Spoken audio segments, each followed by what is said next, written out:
I think so. I think so. Is it delayed?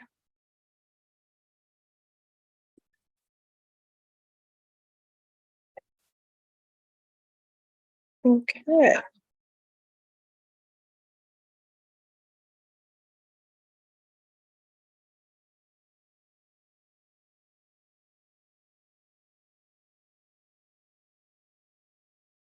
Okay. Let's see. I don't know if it's fine.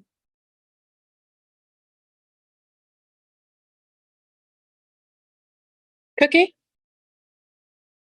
can you check and see if my live is on? Okay.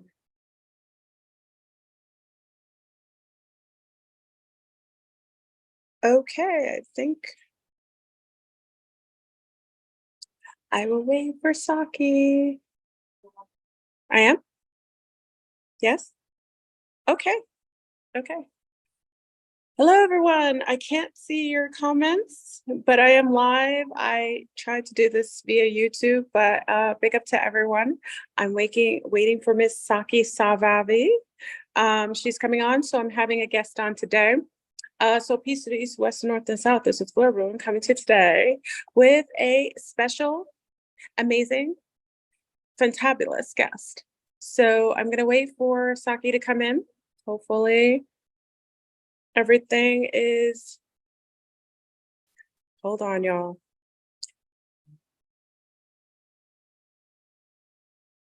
I got a lot going on my screen.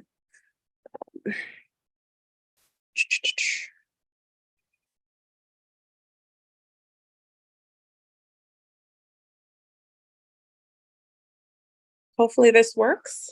I'm gonna wait for Saki to join us. Hold on.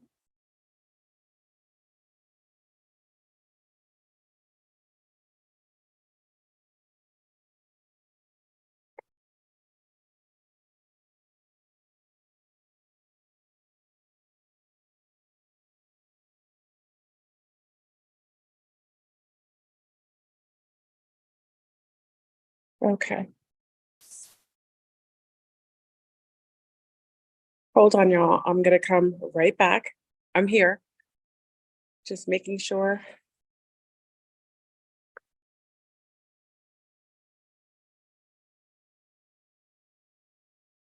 Waiting for Saki to come in.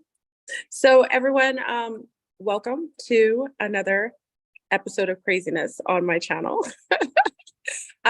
I'm not the biggest techie, but we do have Miss Amazing Saki, our young elder, who's coming in to discuss astrocartography, the astro LayLines, and the importance of astrology. I mean, I wouldn't have thought of someone as masterful a guest as Amazing Saki. So again, please bear with me.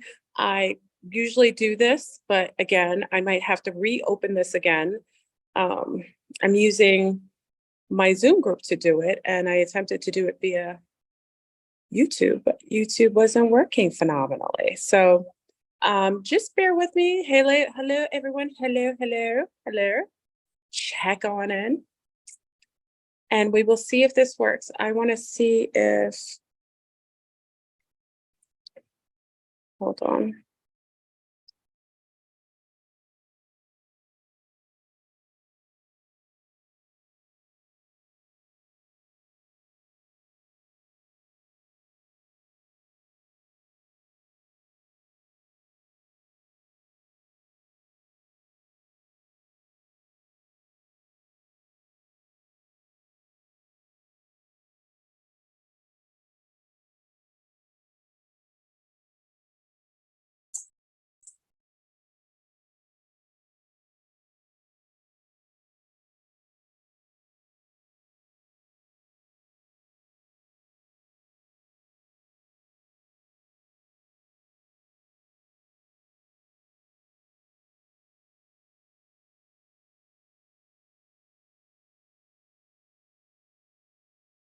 Okay. All right. We're gonna wait for our amazing Saki. Hopefully, is my live still on, Cookie?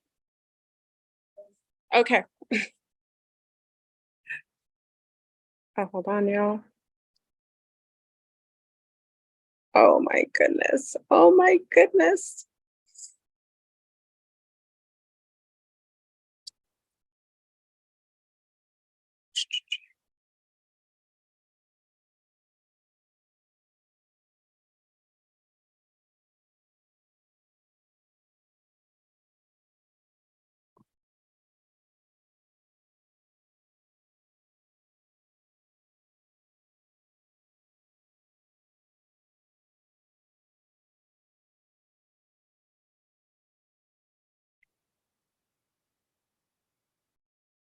Okay.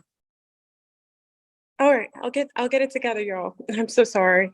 So wait, check on it. I'll wait until a few more people check in. Make sure you put a like on the video because this is going to be the bomb.com. I'm just gonna wait for Saki to come in. I sent her another link. You know how YouTube does. So for those who were really upset at my last video being deleted by yours truly, YouTube, we will have this discussion again. So, and again, if you missed anything, you can always join us tonight. We'll be on Zoom this evening, kind of for everything. Oh my God. Yay. Finally.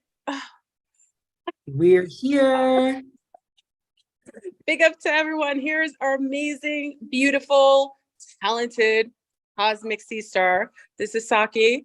Many of you know her from me knowing her for many years now. I thought this is such a masterful time to discuss astrology. I feel like this needs to be explored a little deeper. Some people kind of touch on the surface of astrology, but our young elder, if you don't mind me calling you that, our young, our young elder is masterful and has been really quite vetted in being able to transcribe astrology from all different angles. And I want to introduce her right now. So big up to everybody joining in. I do apologize for coming in late. It is such a Sag quality. I'm sure she'll understand my Saggy qualities.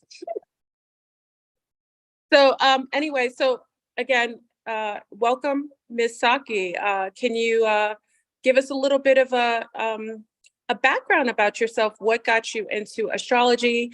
How you've been able to use it as a practical, a practical ideology or just a tool for, coexisting in this world and how it helps others. So you can kind of talk about yourself a little bit, what brought you into this, for those who don't know you already. Many do. Hi, everyone. I'm so honored to be here. And one thing we know about tech is going to tech. So thank you all for being patient and gracious. I'm originally from Philly. I currently live in Southern Arizona, where I am a multidisciplinary artist, filmmaker, astrologer, energy worker, you name it. I wear a lot of hats and I govern a lot of containers. And I was born and raised Salafi Muslim on my mom's side. And ever since a youth, I had this like innate knowing and innate inclination toward remembering. So like remembering. And as far as astrology goes, I've been an astrologer for several lifetimes. And so I feel like that cohesiveness with those lifetimes and like these gifts and tools is what permits me to be very layered with how I study and practice astrology now. Like I'm often looking at it from a very 3D perspective and multiple clocks. And I think that that's also what's led me to what I believe is my deeper purpose of being a LayLine practitioner now, trademark up and available. And one day I intend to teach LayLine practitioning to folks. And so when I speak about the LayLines, I think about it as the difference between grid work and ley line work, whereas grid work is what you'll know as the energetics that make up a city, in my opinion, right? So like urban planning, architecture, redlining, all of those things have an energy to it. And I liken that to grid work. And ley line work is what grid work got its model from, right? It is the natural meridians, channels, and ways of organizing ecosystems that the earth does on its own. And so in all of my sessions or in my practice and in my study, when I'm doing astrology or I'm doing energy work, it's very much informed by the ley lines and what the earth is up to. And I came to that understanding and relationship via the trees. Shout out to oak trees, shout out to magnolia trees, and also dragon elemental and entity beings, big dragon energies. And dragons really govern these ley lines and try to clean up these energetic highways across the earth. And I'm grateful to be in community with them and have this permission slip to study with them. Absolutely. So, Saki, as I've known you over the years, I've seen you grown and just expand beyond measure, being able to uniformly navigate through these very interesting times that we're coexisting in. Also, for some of you who've known Saki, Saki has been known throughout many of my groups over the years. And I've gotten a chance to gratefully have had the opportunity to watch her grow, expand, and really become just the masterful practitioner in various different genres. So let's get into it today. I really felt it was important to have you on. The planet is going through many different changes. Geographically, we're seeing changes in the way that we're interfacing, where the energies is really interfacing with people on a personal level, but also we're seeing grandiose changes with different countries, with the way that our governments work, with the way that children are actually being able to convey themselves. I think we're seeing so many different layers, and I know astrology is really important to have a greater perspective on what is going on and the layering effect that astrology has when it comes to the different energies that's interfacing with us on a personal level and also on a geographical level. Can we talk about and I contacted you right after that major eclipse in Scorpio that basically it came in. Can we talk about that? Because I think that in itself said, I've got to get Saki on deck to explain what's going on. Can we talk about that major exchange that we just kind of finally have gone through, the full moon eclipse in Scorpio, and how that maybe changed the dynamics of how we're seeing things show up? Can you kind of explain, well, just the whole idea of the eclipse? 1000%. And so to start, it's going to be a little journey here, but I feel like it's important, y'all. So if you guys have any questions, need me to slow down, need me to repeat anything, I'm on the Zoom. So Flora, if you can just let me know. Yes, I'm going to have my other one because I can't see our comments either. I'm going to have my little one actually do my commentary because on Zoom, I can only see us. I'm going to read the comments otherwise. Little one. Little ones. So I feel like to understand what I'm going to say, to make it super simple, we have to kind of bump up our clairvoyance by maybe 5-10%, right? And understand the celestial ecosystem that we live in, right? We live on one planet surrounded by 8 other planets, revolving around one sun, at least that's what we're told, right? And we're in this tiny ecosystem with each other. And we're also in relation to other cosmic clocks, right? So astrology is basically just understanding the cosmic clocks that we live in. And so like if you're looking in your natal chart, you know, the sun through Mars are known as the personal planets. These are the parts of your natal chart that and the parts of your identity that you most readily embody, right? So these are the winds that are given off from these personal planets that impact who we are, how we express, and how we move. Now, when we talk about the outer planets or larger celestial constellations and bodies, these are larger consciousnesses that give off a wind that impacts us in a more subtle way, right? So what do I mean by that? I am a Taurus sun, an Aquarius moon, a Capricorn rising.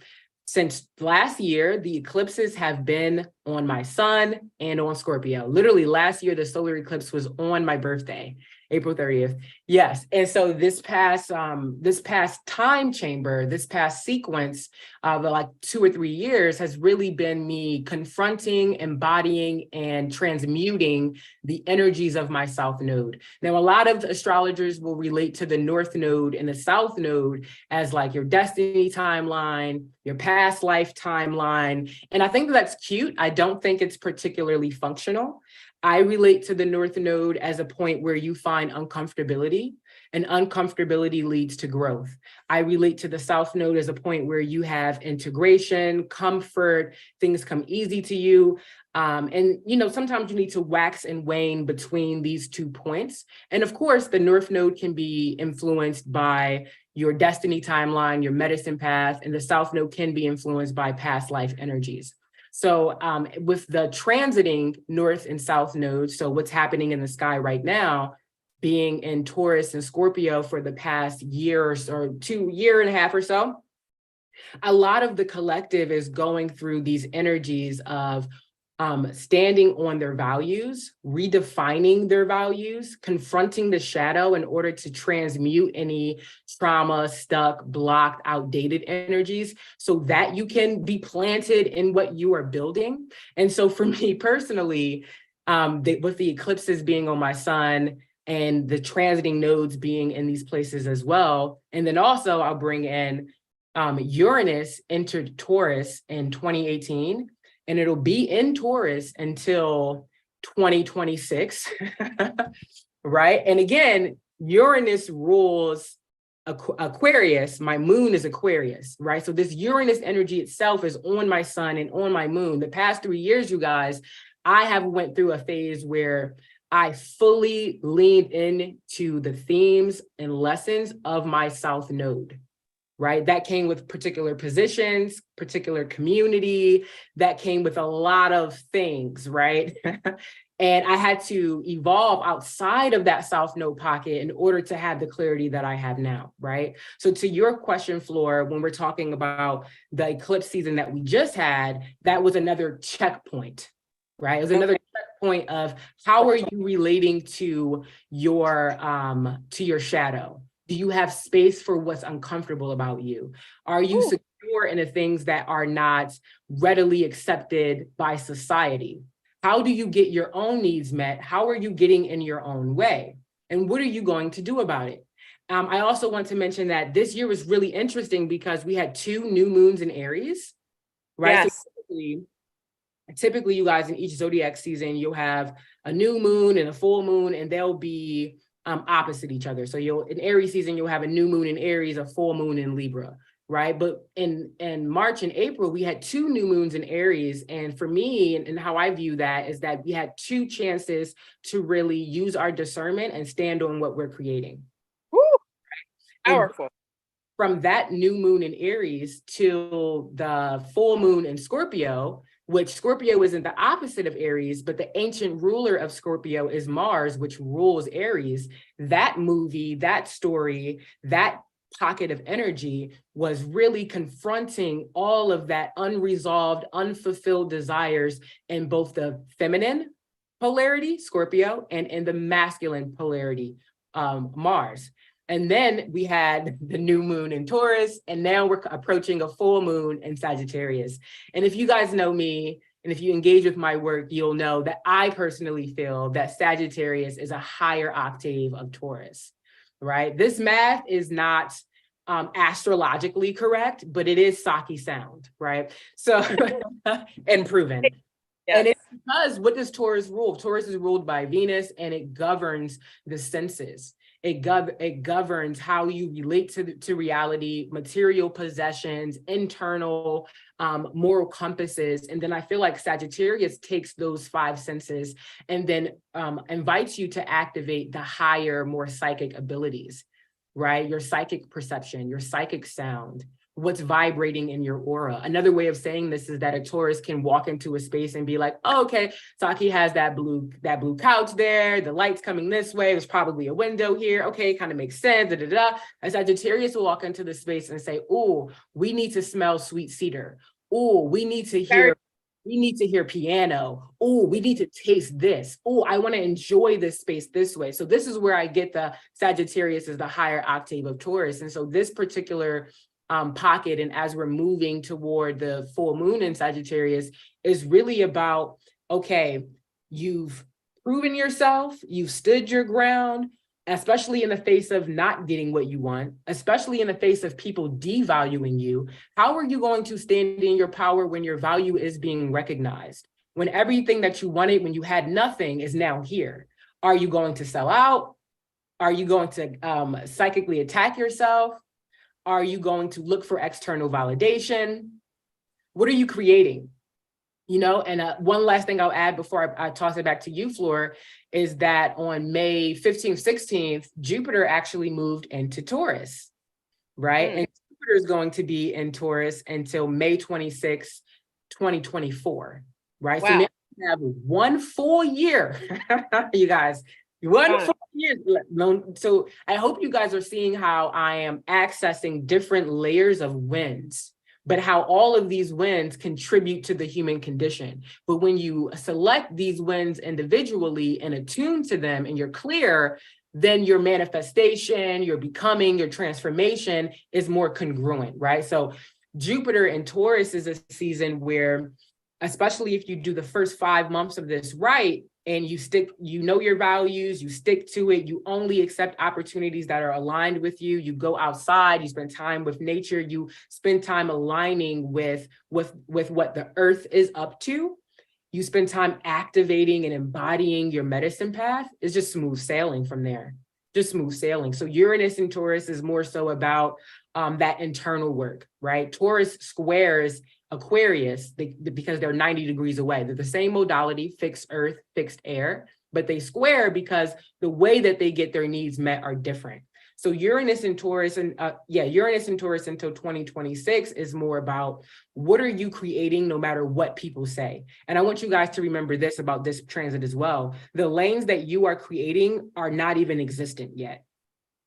Right? So what is your imagination for what you see for yourself and for your legacy? And then when we add in Uranus in Taurus, it's like from the purity and clarity of your sacred heart, the universe knows how to support you.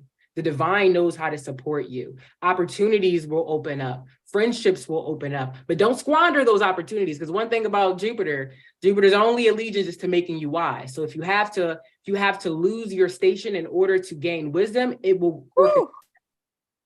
And then I'll stop there. Did I answer your question? You answered every question in my mind at that point. Okay, no, great. Phenomenal. I think the question that someone had also in the chat was a question of, I think this has always been, and I don't think there's a challenge between the two, like Vedic astrology, Western astrology. You kind of touch on everything, Mayan astrology. Mm-hmm. There are different variations that you use in your decrypting of every astrological energy. Can you kind of talk about the different types of astrology that people are uniformly using just on the surface? Because I think most people use astrology more surface than they do kind of like how you go deeper. Mm-hmm. So what I'll say, and we can get into the mathematics, right? So like tropical astrology is based off of the equator and the ecliptic. And so it is more like honed in. But what I'll say from my relationship and my memory of working with these different clocks, right? When one day becomes the next day, there is no definite start and stop.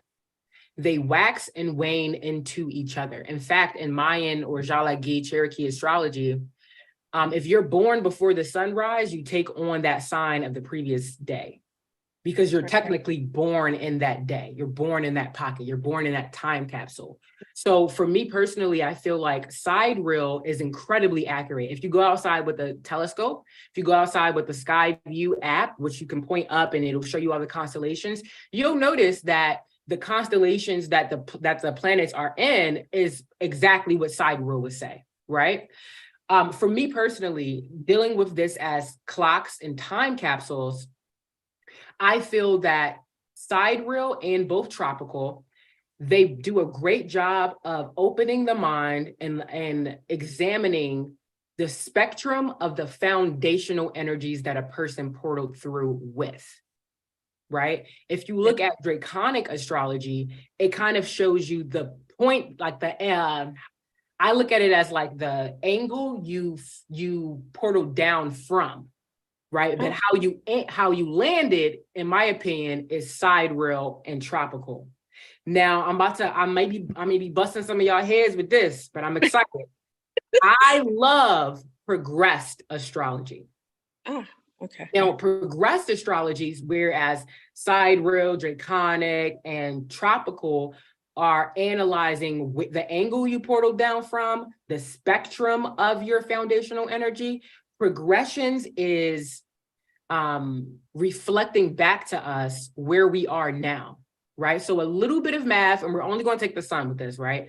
A little bit of math that only maths for the sun, because all of the planets they move at their own rates and speeds, right? So I was born April 30th. Taurus season is 30 days. Each zodiac sign has 30 degrees or 30 days inside of it, right? So if Taurus season is from April 20th to May 20th, and I'm born April 30th, and there's 30 degrees inside of that season, my Taurus sun, I was born at 10 degrees. I was born the 10th day of April, the 10th day of zodiac, the 10th day of Taurus season, right? So my Taurus sun is 10 degrees. Okay. Right? Okay. When I was 1 on the scale of progressions, my Taurus sun progressed to 11 degrees. When I was 2, it progressed to 12 degrees. When I was 3, it progressed to 13 degrees, right? So I'm 26 now. I was already born at 10 degrees. So I only needed an additional 20 years to get to 30 degrees Taurus, right? So now that I'm 26, I'm 6 degrees into Gemini. My progressed sun is in Gemini. Now, you don't got to go around saying, oh, I'm a Gemini now. I mean, you can if you want to be cheeky. Sometimes I like to be cheeky. But for me, it's progressions is more like from the foundational energy of my natal chart, my Taurus sun, my Aquarius moon, my Capricorn rising. I'm now in my 26th year of life, and I'm learning the themes of Gemini, which are what?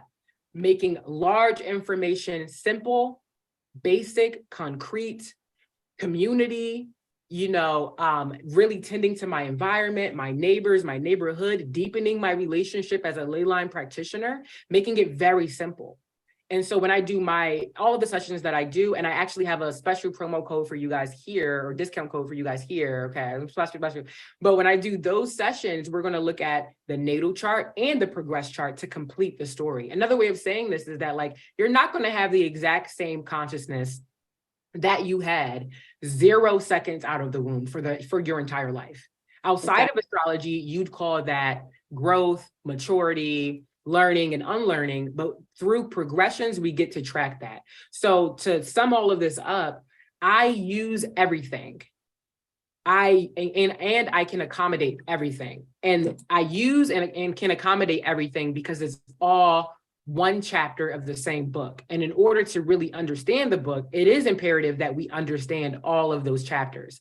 I'm not going to fight you over tropical versus sidereal, because I don't discount sidereal. I believe in sidereal. I see the validity in it. I see the usage in it. But I will have that discussion with you about progressions, because I feel like in sidereal, I'm an Aries sun. In tropical, I am a Taurus sun. But in progressions, I am a Gemini sun. And that's most like the themes in my life right now. Absolutely. Mhm. Absolutely. What a beautiful way to incorporate all aspects that are necessary in order to grow with the signs, would grow and progress. Progression is just that, just growing and having collective wisdom to add to your, to your goulash of life, and to be able to utilize those tools with astrology to see how the energies are interrelaying with the things that are going on in the theme of your life, as opposed to when you're 20 and then 26. Because I think I met you when you were like, what? I don't know. It was like I I think was teen. I was like 2018, Almost. like 2017. Yeah. Okay. Mhm. Yeah. So I met you, and just to see the progression in yourself, you would have to add that into any sort of astrological reading. To be a deficit and to kind of stay, stationary wouldn't make sense, because in life we would progress, we would gain wisdom, we would change some of the ways that we interface with ourselves, with others, with the environment, based on our new levels of awareness. And that's why I love that you are able to integrate, because that's a form of integration. Yeah. Integrating forms, because there isn't any one that will hold true, but everything together has the full picture, the full spectrum of Mhm. truth. So, okay, so we have the different, I think the question is, because I know that you've done, I love sending people to have you go do their astrocartography, but you do everything. So Mhm. the biggest question that some of the newbies in my group were asking is, I was saying, well, you really should go to Saki to really get a finite view of where you sit well astrologically, just and also personality wise, which is affected by the astrological ley lines and the energies at the time of each of the different phases of the moon, phases of the sun, that interface and change how you would do well or would have maybe more challenges in certain places. Now, can you speak about, because I think the question was, how could astrology really tell me where I would do well living? Just basically, like, Mhm. how could it tell me that I would do well in Florida as opposed to living somewhere in Alaska? What would make that difference in astrology that could show that I would be more conducive, or the energies would be more aligned with me at the point I am now? Mhm. That's pretty much the questions that they have. So I'll try to keep it simple, but because I do astrocartography from a ley line practicing perspective, I Yes. add the nuance to it, right? So just responding to that, all astrocartography is taking a map of your natal chart and laying it across the earth, a map of the earth, and seeing at what points do you have harmonious energy that is aligned with what that earth is up to. Yes. Right now, I feel like this is lacking severely in nuance, though, because just because astrologically in doing the math, that makes sense, you also have with you a whole spirit team. You have ancestral history, ancestral karma, you have descendant karma, you have agreements with the earth, you have agreements with the land, and you could go to a place that has a seemingly harmonious line, and it's very disharmonious for you. Why? Because what you're not considering is that ancestral karma, those ancestral agreements. Do the elementals there want you there? Woo! Speak. Do they Yes. want you there? You thinking that you vacationing and the land is trying to call in people that are ready to help with whatever transformation is happening. So when I do my astrocartography, we consider that. Another thing about the astrocartography tool that I find really limited is that when you put your information in, you can click 2 marks. One mark will be harmonious aspects, another mark will be disharmonious aspects. And I have beef with this, guys. My beef with it is that they deem trines and sextiles as harmonious aspects. They And so, do. Yes, they yeah, do. but a trine is simply just, and really what they're describing is how the energy is moving, right? But Ah, people that don't practice or study astrology would not know to tap into that nuance without that information, in my opinion, right? So you see harmonious, you think, oh, awesome, because you're going to go to a trine line, and trines, just simply put, they amplify your natural born gift or talent, right? So you're thinking, I'm going to go here. It's going to be, you have like a Mercury trining the 10th house line over in Seattle, right? So Yeah. you're like, oh man, this is going to be great. My ideas are going to be harmonious for work. And sure, but also you could have a natural born gift or talent to overthink. And now you're overthinking work. And now you have no mental self-containment, no mental mastery, right? And Yes. then you have the sextile over that line. And sextiles are just like free-flowing energy, in my opinion, right? And so you go, again, you can take that Mercury sextile, the 10th house, or the midheaven, and you're like, oh man, yeah, whatever I put my energy to, it will grow. And it's like, yeah, that can also be disharmonious though, because Yes. it can just build on top of each other. And then the one lone disharmonious aspect is a square. Yeah. And like I said earlier, my sun and my moon square, so I'm very biased. Yeah. In my opinion, squares are awesome. Squares are like the energy of F around and find out. They're the energy of let me put this to the wall. You know, they're the reason that we have the impetus to grow and to Yeah. check ourselves. And they That's right. call it disharmonious because it creates tension, right? But sometimes you need to go to a place that will challenge you in order for you to get to that next level. And so that's where I feel like the tools are a little bit limited, but hopefully this nuance helps you all. Thank you for that, because I've seen it a lot of times. I'm like, that doesn't seem harmonious. That seems No. like that's a challenge. Like that's like a little bit of that chafing that can inevitably make or break you, or both in the same snap. So I think that's where going to the chart, if you don't have the background or just the acknowledgement of all other things that kind of collectively affect how you interface in that particular ley line, it can be a deficit to go in just assuming that everything is going to be all good in the hood, when meanwhile you have a lot of different energies that will affect your interface there. And I love that you bring up ancestral karmic residue that could, that could change how you are having how you are able to live and express, and to maybe, it could be financial benefit. It could be something, maybe you're an artist and you find that you go there and it says it's harmonious, but there seems to be like blockages there. And it really has to do with yourself, adding yourself to the ley line, not just the overall, energies in a chart. And that's why I say, go to Saki, because I said, I'll just give you you could go basic. Go to Saki and go find out, because she'll give you a better perspective of all of the things that will interface with you when you're coexisting here. And again, with the ley lines, it does progress. And I think some people forget that. You can do well in an area. Like I did well in Florida for a bit, but then there was a point where I kind of like, there was stagnation, because I had already completed certain things that were necessary for my growth.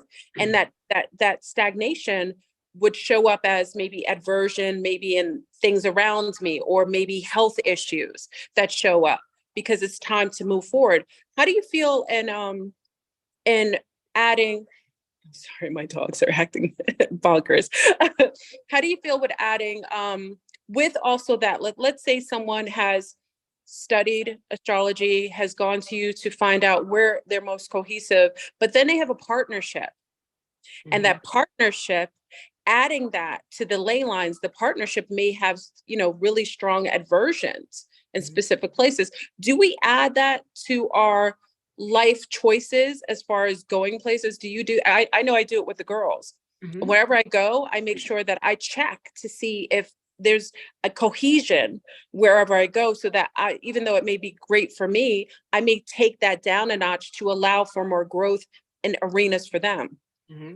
Yeah, and I love that you bring this up, because this is where we get into the true students of using these clocks as tools, right? Because it's a lot of tabs to have open. That's right. I've done Astrocartography for businesses, retreats, partnerships, all sorts of things. And what I see it when I do both is that typically, if it's like a couple, one person will have really activating astrocartography lines over an area, and the other person's lines over that area will be kind of quiet. Now, I don't think quiet or non-existent lines is indicative of no challenge or nothing for you, because again, I'm reading it as a ley line practitioner.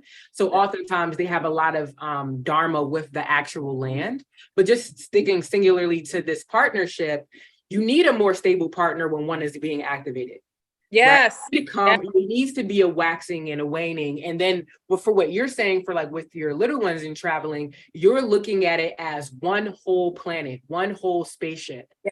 You know, how is this new container, this new environment going to activate, impact, grow, challenge everyone that you're moving with? That's some right. real unit mind right there, Fleur. I got all my passengers. Yeah, I got to make sure everything's cohesive, you know? Exactly. And I want to say too, for those in the comments, and I'll mention again later, if you use the code CLOCKS, all caps, CLOCKS, at checkout, and for my services, you'll get a very special and great discount, actually, I will say. Yeah. Yes. I love when folks come to me from Fleur's platform. It's always collaborative, and we end up talking for like a while. Yes, because they're ready. When I send them to you, they are quite ready and open and receptive. And I know you're like, you know, when someone says, you know, you go to a doctor and you say, hey, you know, what is your prescription? Saki's a prescription sometimes for me. So I write a prescription, and Saki is my prescription for some people who need to add layering to their understanding of their coexistence here in this astrological field. So, you know, send them to you, and I know you go and treat them right, because you have so much wisdom that you've gained over this time. So you're already vetted. Astrologically, you're vetted, you know, spiritually you're vetted, and I know you. Okay, so let me see. I'm reading comments. It's slow over here. You know, my eyes are not as young as they used to be. So, you know, hold on. Let's see. Flurry, TikTok. Okay. Does anyone have questions? Oh, let me see. Now, the inner knowledge can lead more. Theorem. Okay. Co-star. Now, if you have any questions, ask me. I don't mind if you ask me now, and we can kind of answer some questions that you have. I'm looking here now. And while you read that, I'll say that the Astro apps that I use AstroSeek. That's a really great one. I use Time Passages for the app. I don't mess with CoStar because they take the placements and they put it in a table, and that's not really conducive for understanding astrology as a greater ecosystem. And that's the only way you're going to be independent of what did this reader say? What did this astrologer say? Is, you know, as if you really understand and build rapport and relationship with these wins yourself. Absolutely. Can you explain what? Okay. There's no specific questions. I don't see them yet. There's no so let's go on. Let's kind of touch on a little bit of what is occurring now. Have you looked at astrologically at the times that we're coexisting now? Can you look at astrology and see where there might be challenges? Because I know right now, you know, Willy Wonka and the League of Doom, up to their shenanigans, which I think they always are, but we're getting to some changes, and it is an election year, which in itself is going to bring a lot of kick up of some really interesting energies. Do you ever look at astrology and say, well, let's look at the times that we're in and see what challenges or what things will come about right now that will affect how, or maybe our jobs, maybe our family, maybe our schools? Do you do that? Yeah, it's hard not to. Yeah. And so just as I explained, like Jupiter in Taurus, Uranus in Aquarius, even the upcoming full moon and all of these like currents that are shifting, I want to add to that conversation Pluto entering Aquarius, and how the last time Pluto was in Aquarius, a lot of things was happening. We had slavery, French Revolution, Haitian Revolution, American Revolution, and all in these like time periods. There's a lot of revolting, right? And I think when we juxtapose that knowledge with what I've already said about Jupiter and Taurus, Uranus and Taurus, and we look at the new technology coming out, it's like a grand renewal of contracts, right? And so you're going to have the people that opt to engage in a way that is recreating what they may or may not know is actually outdated. Ooh, right? ooh, And yeah. then you have the folks that are using this opportunity to create something that is harmonious with larger clocks and where we are moving as a solar system and galaxy. And I want to just interject myself here and say that a question that I ponder and think about a lot is, what creates the winds that moves our galaxy? There are many different answers to that, right? Yes. Personally, at the layer that we're speaking about, I feel that it is the generation of new thought, idea, engagement, relationships, agreements that contribute to the winds that our Earth is kicking off, that is moving our solar system tide in a direction that is more harmonious, right? You can think of it as like an up spiral, right? But how we're engaging, how we're taking our lives in our own hands, how we're like doing away with words like prepper, because like, no, why would you ever just be that dependent on the government? When you're, we're taking the fear out of AI in a lot of ways. And I have a really good friend who used Chat GPT to create a startup in 30 days, right? Wow. Uses Chat GPT for lawyer advice, right? Rather than, being weighed down by what's pushed on us as far as these like dystopian images of like what could become, this is the moment where that becoming is seated. So we can take this technology and let it do some of these jobs or functions so that we as humans can get back to living, so that we as humans can get back to creating. Like we are in control here, So I feel like it's, in layman's term, and as simplest as I can put it, this is a time where you want to be extremely intentional about the relationships that you are allowing to exist in your life, about the jobs that you're entering in your life. Do they suck your time, or do they give you more time to be you?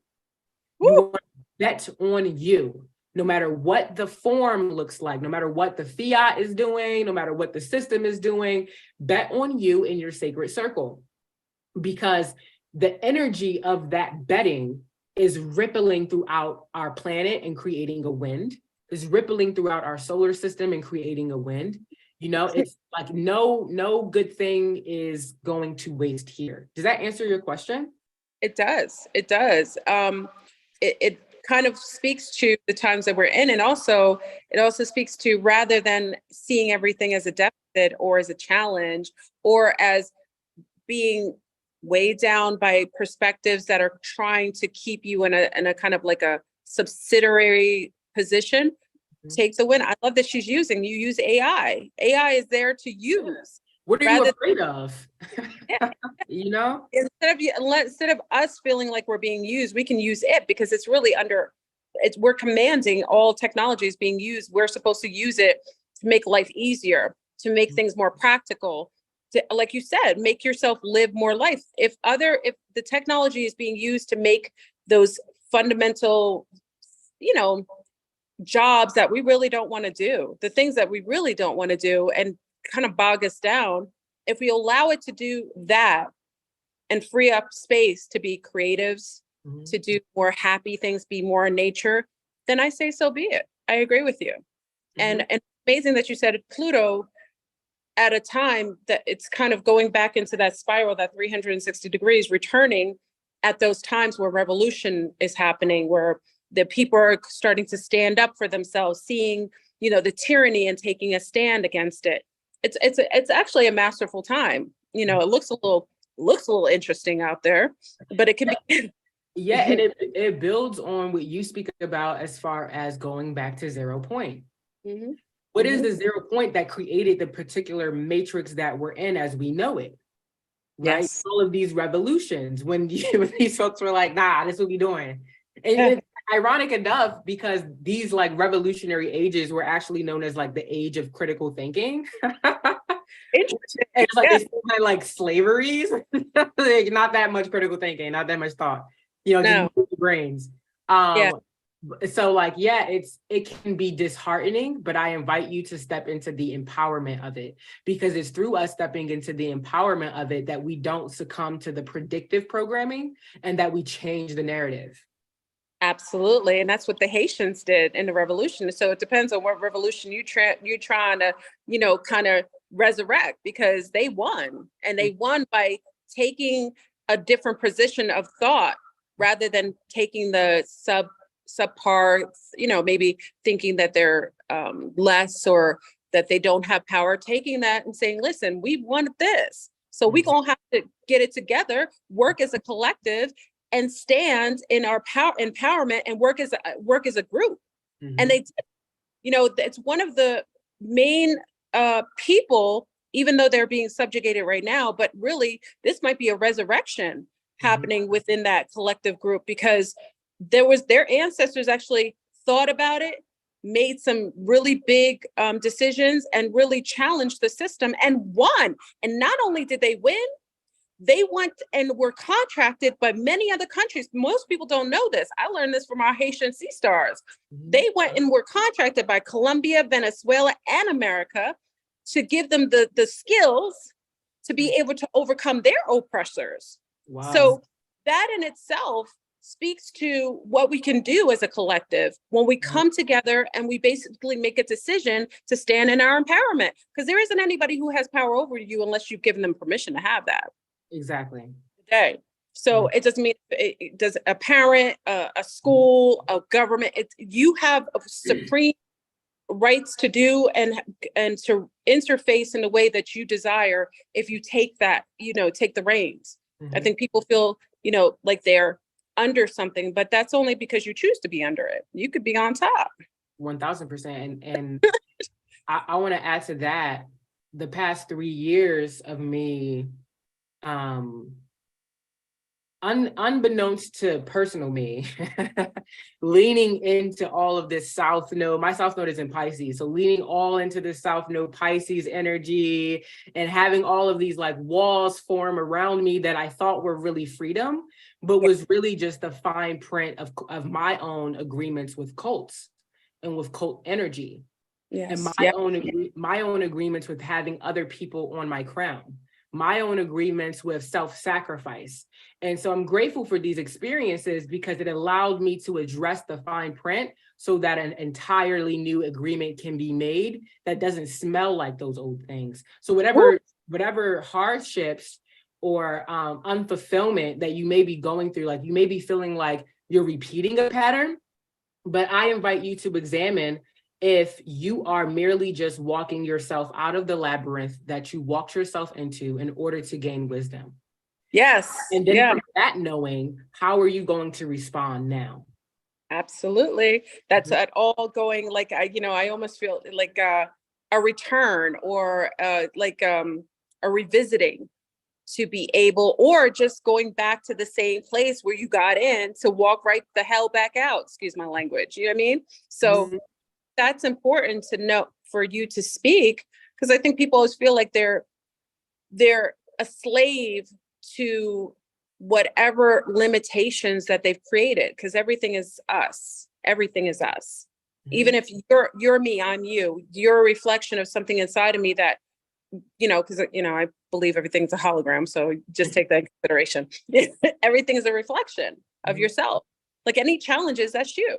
Anything that's you. It's all you. If we're living in a holodeck, you take in consideration the energies that are being generated are all you. So in that, you already have the power. It's like we talked about Dorothy and the Yellow Road, and at the end of all the fractures of herself, gaining the pieces of herself that she basically gave out, and just reinstituting the aspects of herself that she didn't know that she had basically had bled out through just self-doubt, victimization, and just her revisiting aspects of her inner world, the underworld, where she was able to get the fractures of herself. So, her crown, here the scarecrow, oh, I don't know what I'm doing. Yeah, but you do. You do. So that. Then, the heart.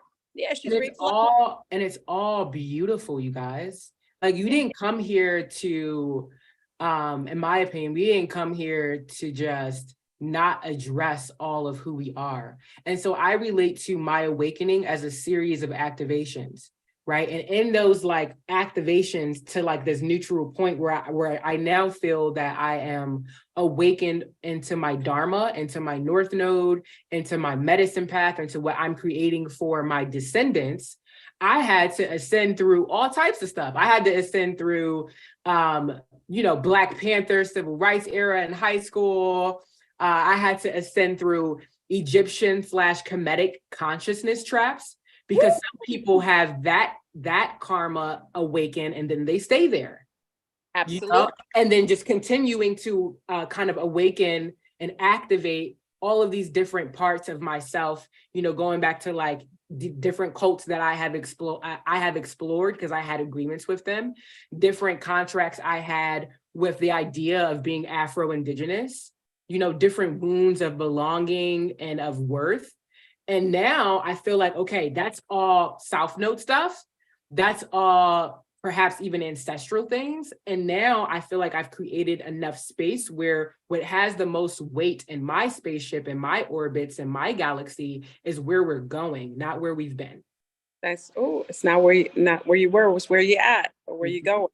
Mm-hmm. I love that you were talking about, because I think there's a lot of references lately to, because there's these new, I call them gentrifications of new images that are causing like an upheaval in people's comfortability, or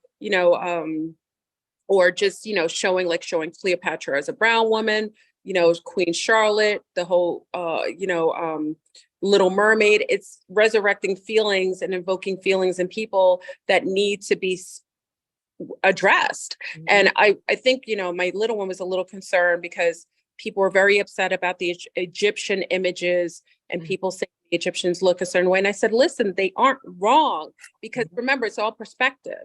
Mm-hmm. Because if one says an Egyptian doesn't look Afrocentric, in my awareness, they aren't correct. They aren't wrong, because Egyptians weren't necessarily brown, but Cometians were. Remember, it was a gentrification thing. So the actually original people who were living there, any person who's lived fourth generation in Egypt, so-called Egypt now, would not call themselves an Egyptian. They would call themselves a Cometian. They would say, I'm a Kemet. So the people who say that Egyptians look a certain way, they aren't wrong, because when it was gentrified and colonized, yes, they do look like that, the Egyptians. But the ancient Cometians, because ancient Kemet was called the land of the Black. That's what Kemet means.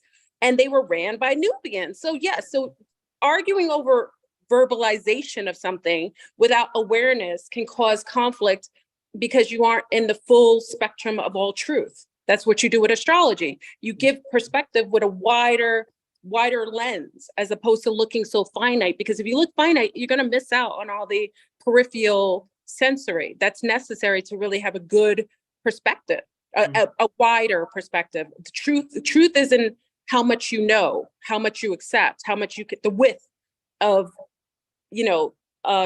information that is able to be disseminated, Yeah. Truth is in the nuance. Yes, absolutely. I love that you said that, because I feel the same way. I feel like the institution of Egypt is where a lot of people got lost. Yeah. Yes. Kind of like continuously recreate, and now you're just living out these stories and these limitations over and over again when you're meant to be expanding. Yes, you may have been in Kemet, you may have been in Egypt, cool, funky, groovy, but that's not all you are. No. Yeah. We're multi-layered. And I think accepting that makes life easier. Mm-hmm. The limitations that we create for ourselves, or the way that we perceive ourselves through other people's limited lenses, can also cause a lot of strife and limitation and self-loathing.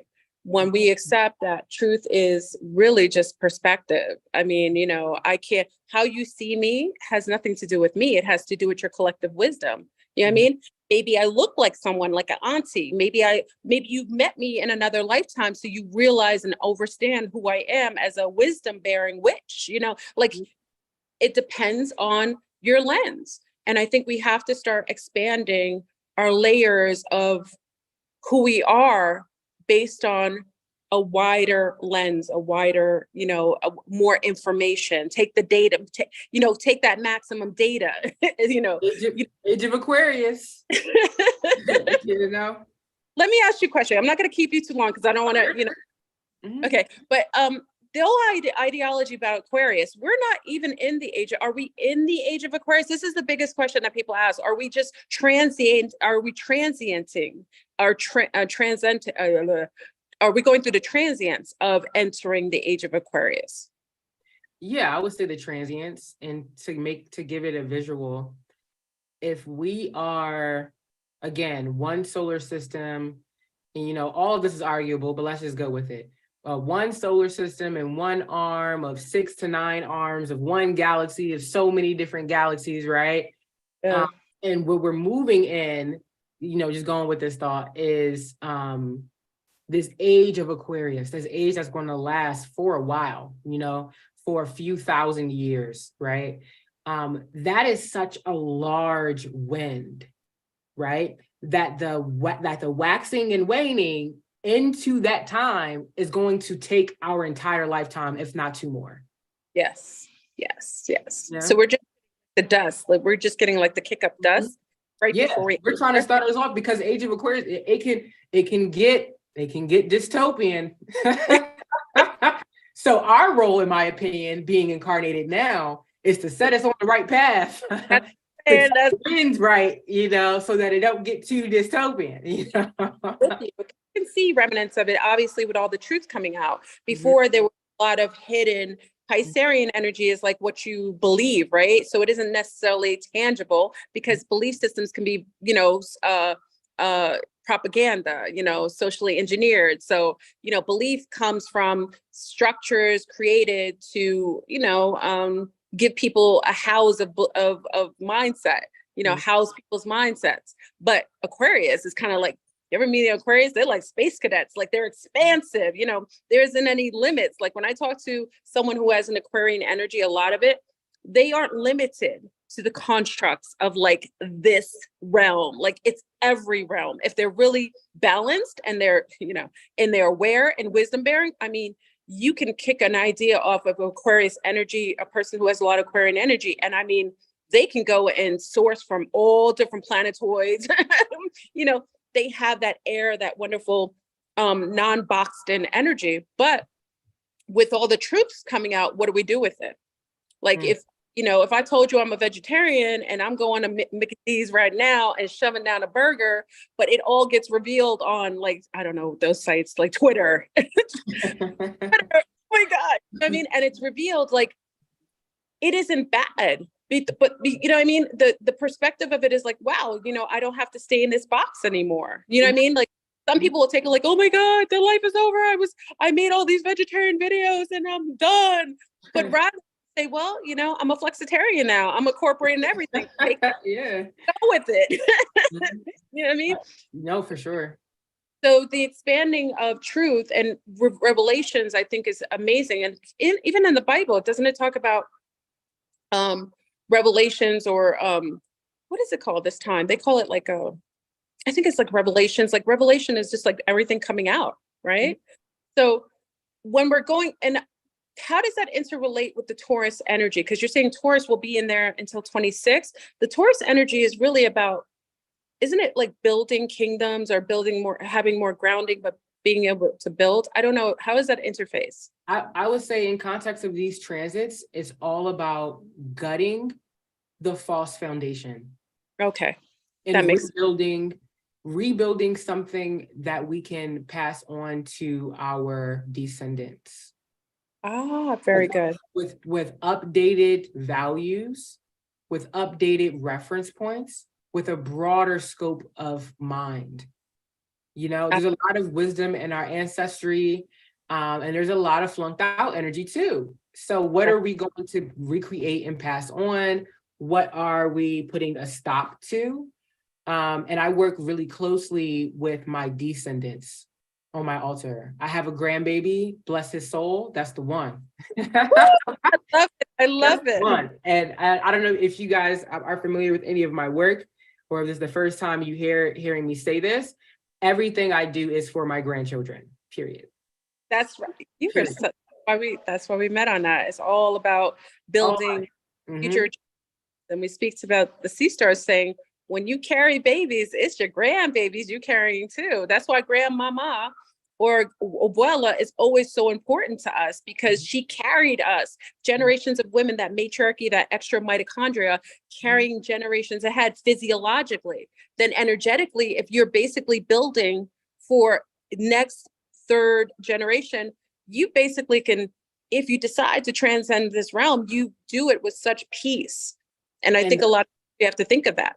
Go ahead, the dog park. I'm gonna let you talk for a minute. Okay, you're good. And that is the perspective that keeps me really grounded, because with all of the noise that we have today, now y'all, I'm born in 97. So my earliest, this might trip y'all up, right? But my earliest memory of the internet is dial-up. That is my earliest, like, AOL online, unplug the phone line, plug up the computer. I wish I was around for like the real like ease into this. But coming to the present, because we have so much noise and so much distractions and so many opportunities to vie for attention and validation and like all of these just who cares types of things. What keeps me centered and what keeps me grounded and what I'm creating is knowing my audience and knowing who I'm creating for. Because a lot of the work that I'm creating is with the understanding that it's archival work, it's archival films, it's more like footprints, you know, and then, you know, it'll do what it do when it's time to do it. But my only role is to sow those seeds. And so that's how I bypass a lot of those like impatient, I need it now type of energies. So I hope that's beneficial to you all. It's archival work. It's archival films. It's A double, because I have the other screen open, but I kind of muted it as well. Building generationally using the astrological field. Can we do predictive programming with the astrology? Can we do that? I know the answer, but I want you to kind of talk to that. Like, speaking, I'm doing things for my grandchildren, knowing and basically building in this world and expounding upon it, knowing that, okay, let's say I choose to, I love Brazil. Big up to, vontade, boa noite, my Brazilian. So, I love the communities. I love certain aspects, especially the LayLines, that I have connection ancestrally. Let's say building there and expounding upon that. It may not be there, but I'm just using it as an example. Building there and seeing how the progression, what will progress in the future. Is it going to be sound to build there? Can I use my way of seeing astrology and doing predictive programming, saying, listen, would this be a good place to build a foundation so that my great grandchildren are successful? Is it possible to do that? Or is that drawing too much strength in progression? So nuance. It's nuanced, because yes, you can. Yes. But also timelines are always shifting. And also you want to build in a way where, for me specifically, and I saw someone saw in the comments, I know I am not a grandmother right now. I have absolutely no children. Oh gosh, please don't push. Yeah, I'm just a young grandmother, and that's just how I be thinking. But yes, you can do it. But for me, my approach is, by me fulfilling my medicine path, by me fulfilling my purpose, by me mastering whatever things I need to master in these matrices, I make the resources and the reference points available. You can use Astrocartography to find what would be a harmonious space for you to begin a family, but that may be different by the time they're 10. right? That True. may be different. And then if you go even, because you can use you can use progressions even to see what your astrology will be when you're like 80, right? Yes. So when I'm like 80, 90, I'm going to be like progressed into friggin' Cancer. Yeah. But it'll be appropriate for grandmother energy, I suppose, right? But so I want to move in a way, I'm creating my life and showing up for my descendants in a way where I still have choice, where they still have choice, but the morals, the resources, the reference points, and the community is what I want them to have. What you do with it is all on you. And one way that I ensure that, I'm a visual artist. You guys can see here, I have 2 awesome paintings behind me. I have a studio in my home and it's filled with a bunch of visual art. And I do not sell my visual art. I will never sell my visual art. It's for my one grandchild that's going to need some money. It's like, don't mess Right. with inheritance. Don't mess with none of that. But you can do what you need to do with these paintings now. So That's yeah. beautiful. I agree. Taking the onus to do everything yourself, because again, if people understand that we recycle, if you decide to do so, if you accept that, we come back, then by setting the giving a healthy foundation, building all of the wonderful ideologies, and giving a perfect position for the family to progress and be healthy and happy and expand, you've already done the work for the future generations, because you're giving that foundation, a sturdy foundation, so that your daughter, your granddaughters, even your great granddaughters have that foundation that was laid, like laying a biological ley line, like you laying Exactly. a ley line here. Yeah. And we do that in what we take in visually, what we take in, what we eat.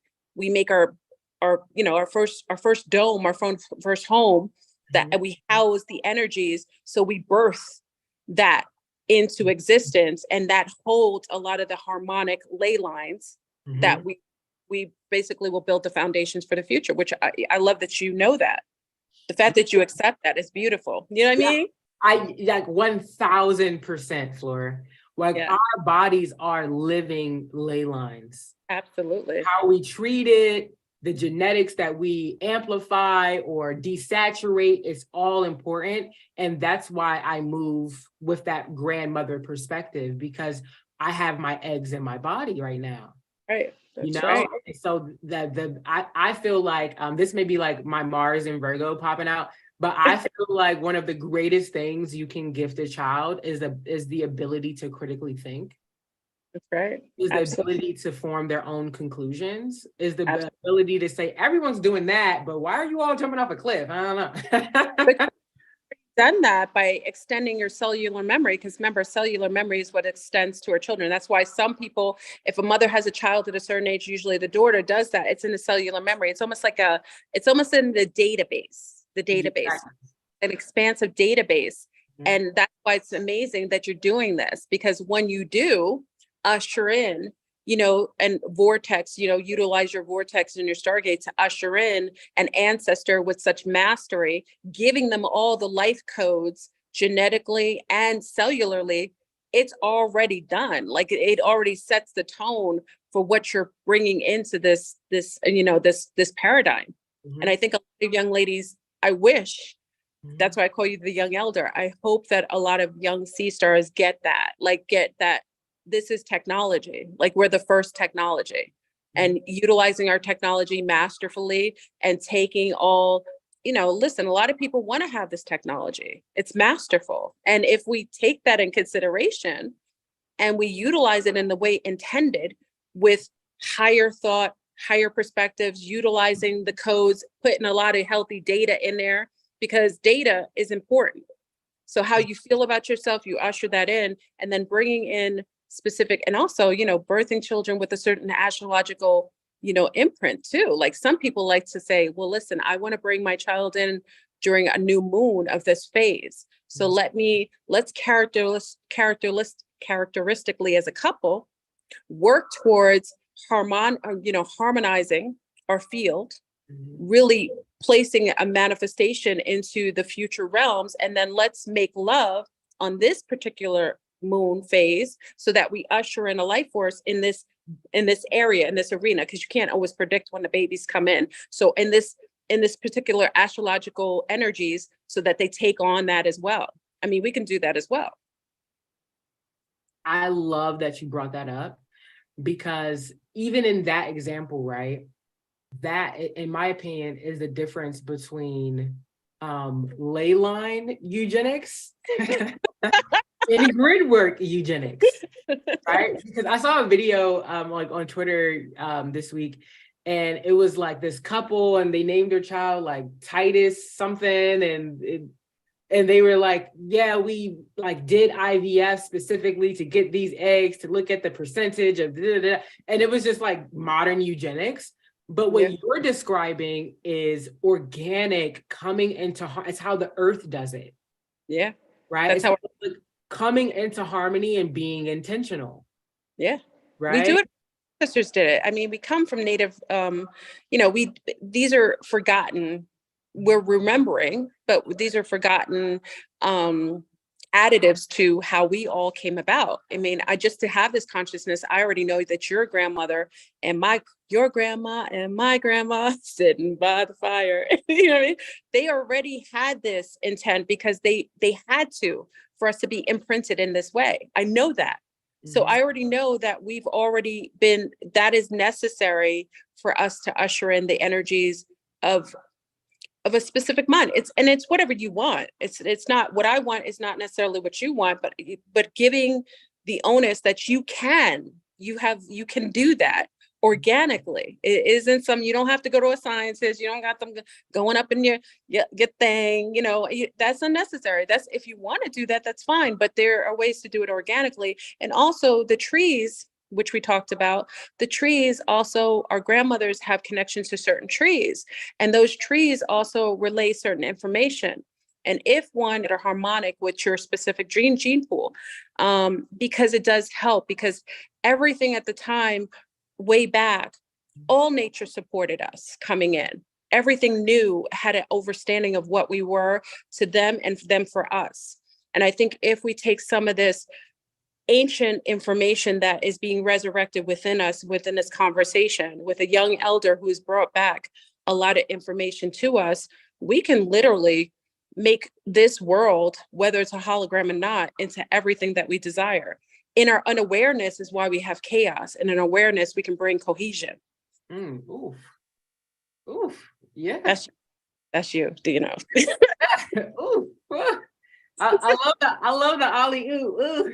So I love this. So wait, I want to give your information because everyone's asking, they get excited. This is when I love to get excited. So please give your information. I'm going to put everything, y'all, because I was supposed to do this live on YouTube. I have everything there for Saki, but I had to do it on Zoom because, I'm not a techie and I had to do it. So Saki's going to put her information in there. Please.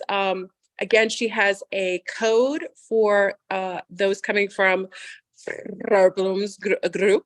Come on in, and I'm going to come to you again, Saki, to do some, because Saki's done my Astrocartography. She did it. She was one of the first to do it for me. So I'm going to come to you to do some. I only go to that who valuably does the work. So she's put her information there. Please check out Saki's channel. She's amazing. Check out her work. I mean, she has a plethora of work. She has all these video, movie type of, what do you call them? Like collages of inspirational movies. She is the bomb.com. Explain some of the other visual art work that you do. Amazing. I put out a new media film, and there are a series of digital art oracle cards. So that's my contribution to the interwebs.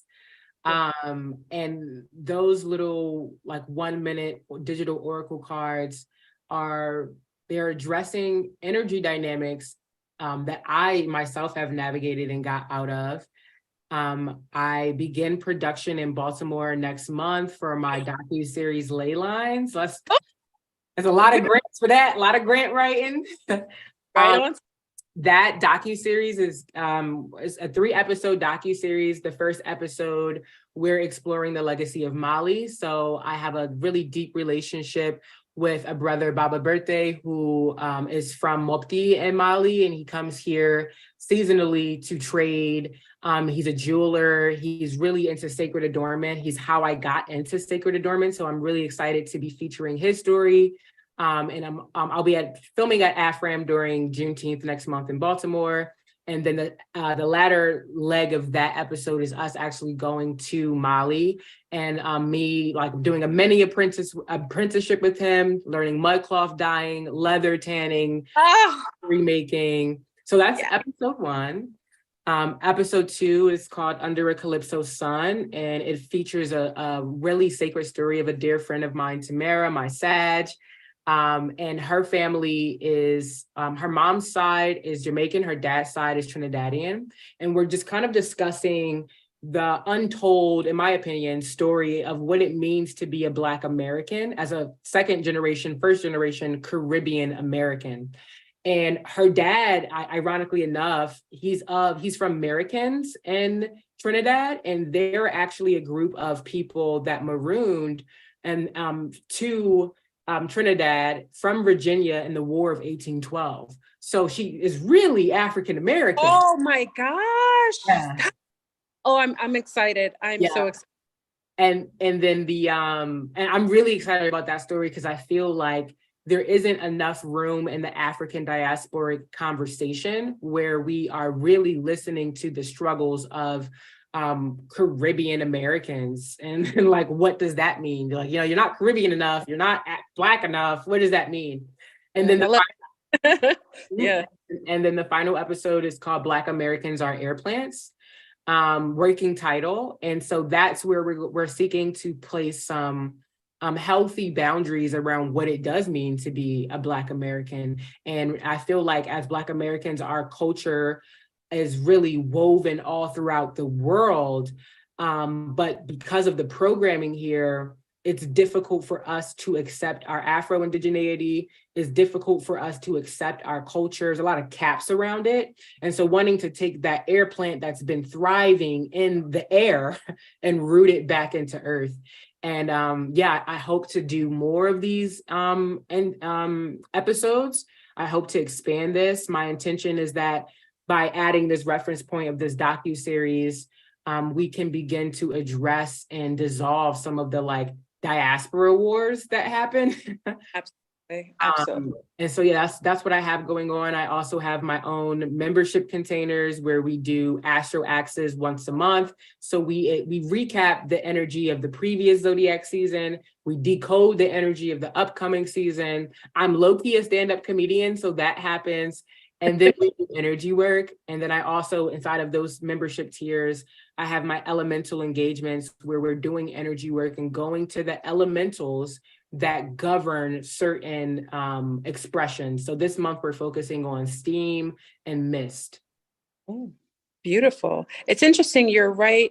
As we're in some sort of holodeck, you're in alignment because there's this little movie for little ones that's called The Elementals. Yeah. And it has, so it's like, characteristically, you're probably manifesting that, and the collective is picking it up and doing it in a other way. So it's like, you're right. We're all right on time. You're right in that. Mm-hmm. And interesting. Wait, I was going to say, it's interesting that you also chose to call African Americans the air. What do you say? Like the air pocket, like the air. Because I just found out, and I haven't vetted this out fully. So let's just say I don't give a 1,000% stamp on this, but that women of color with coily hair give off oxygen, and that just like trees, and that when our coils actually express oxydative types of energies. So when we live in places with our hair naturally expressed in its coils, we actually bring more oxygen to that area. Wow. So this is interesting because it makes sense that, obviously we know that the hair is an antenna. We do know that coiled hair does have a receptivity. It does have like an energy that does pull in and also express.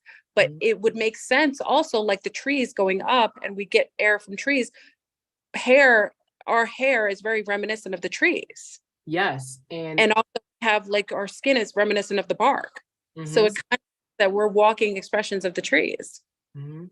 And it's no coincidence that the first time I was in Arizona and I was staying on this really interesting property, had a lot of karma come up, let's just keep it there. But I spent a lot of time with this tree, and this tree showed me how deep in the roots they're connected to all the trees around the world. They showed me how like what they emit from the face of their leaves is also like a beacon to our solar system and our galaxy of what's happening on this earth, which is why when they need to put up cell phone towers, they destroy nature's Wi-Fi, the trees. They do. They do. They do. And tree motifs are actually really big in the docuseries. So yeah. Oh, this will be great. This will be great. I'm excited to watch, listen, observe, learn, grow with you. So I want to, thank Saki to coming last minute. I'm sorry. Saki is so patient with me. She knows I'm like a very interesting. Oh, come on in, Saki. Say that. So I know we're wrapping this portion up, but I did want to discuss a sighting I had last Saturday with you. Do you still do that on this platform or no? Yes, please. No, let's get it. Yeah. Let's get it. Let's go. We went astrological, but it's all about the spaceships. Yeah. So as we transition out of that conversation, thank you guys for listening. If you have to pop off, I feel like that portion of the conversation is concluded, but I would love to go into what I saw last Saturday. So I can show the image on this as well. Okay. That's awesome. Yeah, if you give me screen sharing abilities, I can share my screen. Right now. Okay, and so I'll explain first, and then I'll share. And by the way, Kiki says hi. She gives you all her love because I had to talk about this with Kiki. Kiki. And she said she's gonna view this back later. Okay, you got it. Awesome. So you guys, I live in Southern Arizona, and I love to solo camp. I love being in nature. I love being in nature. I love camping. I love spending time alone. And I do spend quite a lot of time alone in nature when I'm camping, right? Circle, but yeah. And so last Saturday, I was going to go up to Phoenix to just hang out a bit. But something in me kind of said, no. You need to be in nature. You need to spend time with the elementals. You need to create an earth altar. I create a lot of earth altars when I'm out there. And this particular spot that I go to, I've been going to for almost 2 years now. I've built a really deep relationship with it and the land spirits there. And when it comes to just a quick note on creating earth altars, I love to bring things and offer food and scent that is actually native to the land so that I'm harmonious with the perspectives that created that land and that land. And so, I don't know, Flora, I think you might have to share it because for some reason I'm trying to like airdrop it to my computer and it's just not working. Okay, let me do it. Let me take, throw the whole shit back at me. Can I do it? Yeah. You should be able to reclaim host. Let me see. Can I do it? At the bottom. Oh, I can. Yeah. Oh, I have the power. Yeah. Okay. Okay, hold on. Let me pull up the image and how do we look? Looks like I do have it actually. Sorry. Do you? Okay, wait. I'll let you do it then. Hold on. Let me give you host again. Thank you guys for being so patient. I think because I'm not I think people have gotten so used to me being very techie challenged. They kind of become patient just by default. Yeah, it's like always changing, right? It's kind of a lot, but I wanted to do the live on YouTube, and a friend of mine said it was so easy. So I was like, okay, this is easy peasy. And you just send them. I just expected it because it can make both of our things cohesive. So just going back into that. So I was camping, I was chopping wood. I have a 6-pound head axe, you guys. I'm like, It was impressive. It was impressive. Awesome. I love feeding the fire before it feeds me. And that was also just an amazing experience.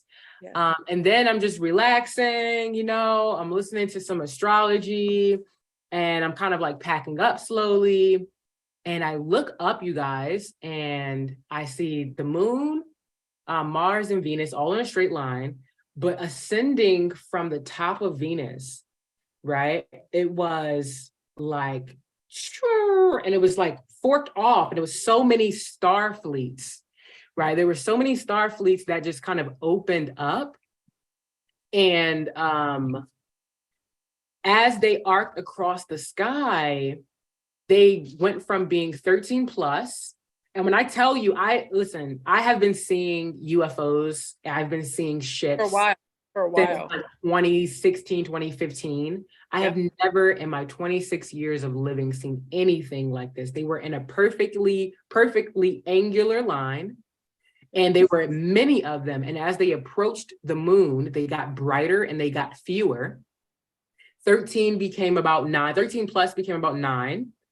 And then as they reached above the moon, they didn't go into it, like above the moon, it's like they slipped behind a veil, like they slipped behind the sky. The skies are clear here. Sky.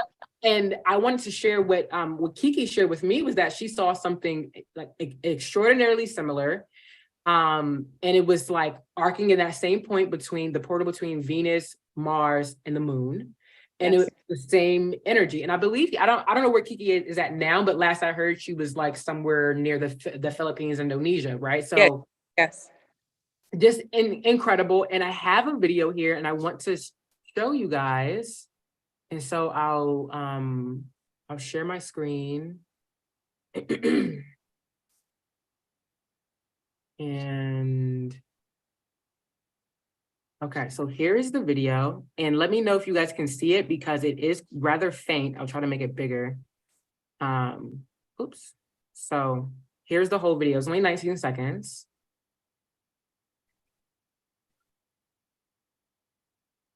Right, and so you can see it here, and it's all these ships kind of going this way. Right, and this arc is going from here all the way down. And it was just, I've never had such a bodily response to something like this before. And this is captured on my iPhone. So this is absolutely amazing. Yeah, and it's dark, so you can kind of still see it, but in person, this entire sky is lit up. You can see the stardust between these like ships, whatever they are. And just as quickly as they came, they went. And the bodily reaction, like I fell to my knees. I was like screaming. I was like crying. I had such intense activations. I've never experienced anything like that before. So you see how that was you to see. And that's also speaking to, what I always known is like, whenever you witness something like that, it's personal to you because there isn't everyone witnessing it. Sometimes you get collective, sightings, but whenever someone witnesses, especially when you're in nature and it's almost a show for you. And I feel like that has to do with those are your people. That's you. Because remember, as you already know, there isn't any such thing as time. Like we exist here, past and present and in the future. But a future you literally can activate the past them, which is the present you, by showing you and activating you with that kind of visual. So I personally think that might be your starship, your beings that are activating you via that visual. That's what I've known to be, because every viewing like that's spectacular. And it just so happened to be purposefully done at a time when you were out in nature, where remember when you're out in, like, especially in Arizona or somewhere in Texas, the sky is so brilliant that it looks like it's the stars are so much closer because of the brightness of it. But I personally think when I saw it, I was like, that's Saki and her people. That's you activating you. Like, that's me back in the days. It's so funny that you say that because before that, right? So after I eat and I hang out and I chill, I was doing really deep energy work. Like I'm talking about symbols in the sand, energy work. I collect when I'm out there the dead ribs of saguaro. So like, the typical cactus with the arms, cactus emoji. Yeah. When they die, they fall, and inside of them, they actually have wood and they have bones, and they call them Oh, saguaro ribs. wow. Yeah, and by the way, like in the indigenous worldview here, because it takes the saguaros hundreds of years to fully mature, Mhm. they relate to them as like the bodies of ancestors, right? So Wow. whenever I'm out there, I will dance with, I'll like torch, I'll fire dance, I'll torch the saguaro ribs at the end, and I'll just fire dance for all of the sky. I'm like talking to the planets. I'm like, yeah, yeah, yeah. And so I did really deep energy work, and I was fire dancing, and I was taking a break, and then I saw that. And I was like, I know I did crazy energy work, but that was insane. Mm-hmm. I definitely, when I saw it, that's you. That's an aspect of you. Again, you only are able to perceive at the layer or frequency that you resonate on. Mm-hmm. So when we up level or expand our level or awareness, which is a like a consciousness, you allow for your sensory to pick up on the energies that are coming out, whether it's a UFO, whether it's a planetoid that shows up that nobody else can see, you are able to see it because you now at that layer where your awareness can pick and hone in on that. And again, when you get ships like that, especially that amount of ships, that Mm-hmm. makes me think, because I remember talking to Dr. Delbert Blair at night, and I would see things. He was like, that is you. That is you looking at the perspective back at you. Time doesn't exist. So the Saki that's doing all this energy work is basically leveling up to perceive the Saki that is already there in the future, that is now watching at her ancestor. She's watching you, her ancestor, perform and do things to bring her to a upper level where she can perceive her future ancestor. So I gauge that on you. That's an aspect of you that was there, and I that's love probably with you, your starship, your crew. it's interesting too, because right after that disappeared, something told me, no, like look up and look behind you. And I saw another ship in the Hercules constellation. Oh, so you were getting full on. You were getting a show, basically a view of. I think it's just you. I do, because even when I'm looking at it, it was like that's Saki. That's Saki's energy on that. And you did see something. You didn't see that, but I remember years ago you shared another video, and you were seeing it from then. So I feel like the Saki from the future is perceiving the work that you're doing and gets a chance to actually. I could see you doing it. Would you not do that? I could Yeah. see you looking at Saki then, like, "Yo, what's up?" And you saw me. I saw you. You rang at the past month when I go out there, and the skies in southern AZ are really clear. We don't have a whole lot of light pollution. I'm like, y'all need to show me some. And not And then everybody feel that either, because remember, I think everyone says they want to see UFOs, and UFOs, again, it could be governmental. We have to take that consideration. There isn't everything in the sky that's organically coming from another world or interdimensionally. They can be governmental, geoengineered, reverse engineered ships. But whenever you're seeing things collectively, when you're doing something that's up leveling you, it's always denoted that that is connected to you specifically. And Brazil has it's like a space junk. They don't hide anything over there. The government over in Brazil is not trying to stop you. And I wow. remember, yeah, one of the homegirls was there with me, and people think that they just think that I'm, maybe I'm just an airhead. I make these things up until, you're there. If you're with me, you're going to see things like that. And she witnessed, we were on the beach, and, something came up and came out, and it was huge and it was coming. And I mean, she literally almost lost it because it wasn't in her perspective. It was me, my energy allowing for the others to say, oh, okay, there's this flare doing over there? And she wasn't down with that. She was like, oh, that's a bit too much. And I said, well, you have a choice, because a lot of times when they give you that view, you could handle it. Anyone would handle it. And I said, all you have to do is say that isn't in alignment with you. And as soon as she did, snap, it just disappeared. It didn't go away. It just so anytime you see that, note that, and also acknowledge that that's an aspect of you, that they're showing that to you specifically. And I think it's beautiful, because we're about to have another huge that's what I want this video to stay up, because they cut me off last time. I ain't trying to get this video taken down, but y'all, you already know I gave you, a time frame. There's an event that's about to happen, and it's a real event. It's not one of those perceived events. It's coming, and it's big. And we'll talk about that. I want to keep Saki's video up.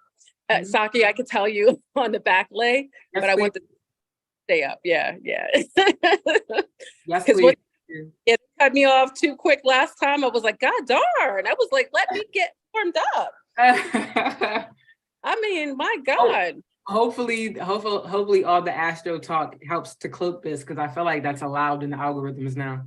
It is. Yeah. I love it. And I think it's very important. Like I said, whenever I see and someone comes to me, and remember, I don't know everything. My prescription is you. So, I do. And I think that your heart is there. You have a lot of integrity. You have a healthy perspective. Also, you have so much wisdom in all these arenas. I think the only person I would trust for someone to go to is you, regarding giving someone a wider lens to be able to participate in a more mindful way. I think you're just helpful in that way. So, I encourage everyone, if you were really interested in getting your, and I don't want to say it's generic to say astrology, because this is way beyond that. Go to Saki, go to her. I trust her. She's amazing. She will lead you in the right direction. And the least you should do, if that isn't what you want to do, is definitely support her work, her art, her artistry. She's an amazing artist. I think we need to support our young sea stars and all the endeavors, really basically give them that support system so that they can keep expanding and growing, because I think that's what we're here to do. So at least do that. Thank you so much, Flora. You have been such an inspiration in my life. Such a gentle and pure reference point. It's amazing to continue to grow in sisterhood and community with you. And yeah, I take being in community with you so sacredly. And thank you for I just love that. I feel like every time we check in with each other, we're both up leveled on our new timelines. It's like no time has passed. It's true. And I love that so much. So just thank you so much for all that you do and all that you put and all that you contribute to the winds that move our galaxy, because it is much. Oh, thank you, Mama Bear. So again, check out Saki. She's thebomb.com. I'm really grateful that she decided to join us. I want to thank everybody who came here today.